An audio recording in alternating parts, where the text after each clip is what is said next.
It's the Andy Griffith Show, Facts and Trivia, with your host, Bob Snap.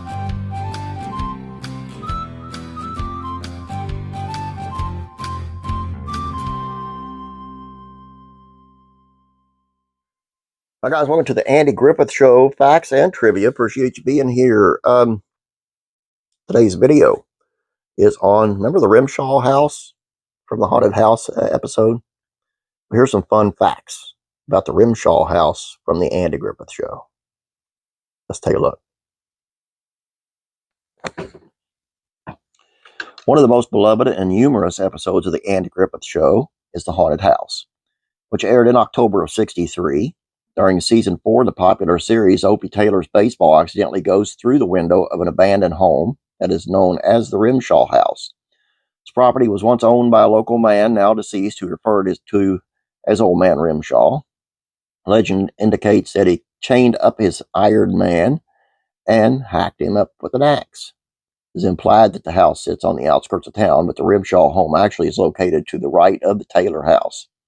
A lot of shrubbery and foliage is applied to the exterior of the home in order to disguise it. When you look at the imagery, you can see Andy's garage is to the left of the house, and it was also used as the homes of Mrs. Wiley and Mayor Stoner. A lot of improvising was done on this set to give appearance of Mayberry being a traditional hometown.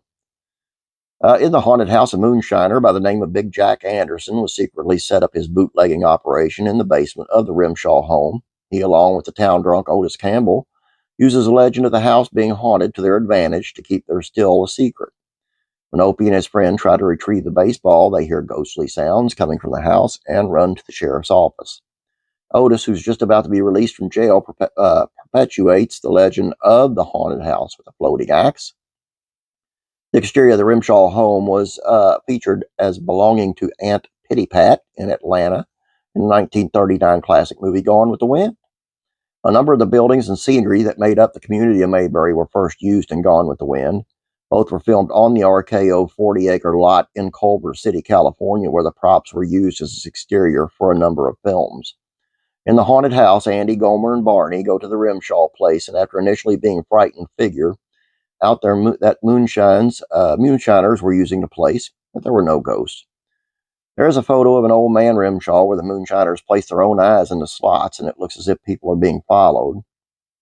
Andy actually scares Otis and Big Jack, who believe the home really is haunted, and run for their lives. This is because Andy laced his eyes in the slots in the portrait, and the drunks think Rimshaw is watching. Sheriff also rigged an axe to appear to be floating and frightened the two men, and later did the same to Barney. A particular episode of the Andy Griffith Show and the events that took place inside the alleged haunted house led to Don Knotts starring as Luther in the movie The Ghost of Mr. Chicken.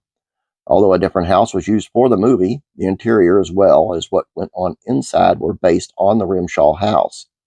13 actors who had roles on the television series were also in the film. Some of them did not appear on the Andy Griffith Show until after the movie. Well, here's a list of the actors that should be most recognizable to Mayberry fans. Hal Smith portrayed the town drunk Otis, played a similar character, Calvert Weems, in the movie. Hope Summers, Clara Edwards, was Suzanne Blush. Burt Mustin, who played Judd or Jubal, was Mr. Deligando.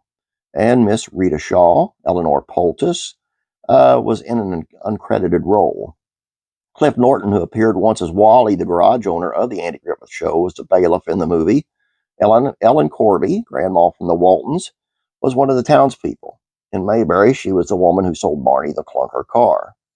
The man who was Luther's lawyer was Robert Cornwaite, who portrayed Mr. Somerset, the state investigator in Dogs, Dogs, Dogs. Charles Lane was another lawyer in the film, and on the Andy Griffith Show, he was Mr. Frisbee, a farmer who had a still in his hen house. One of the funniest movies of all time, gave roles to many character actors of the day, and it all came about because of the Rimshaw house. There you go. It's pretty interesting, right? It's funny how you can take one little piece of a TV series that was so great and find so much stuff just from that one little piece. Please don't forget about classic TV, facts, and trivia. Head on over there. Check it out. Please subscribe. Have a great day. God bless you, and I will be praying for you.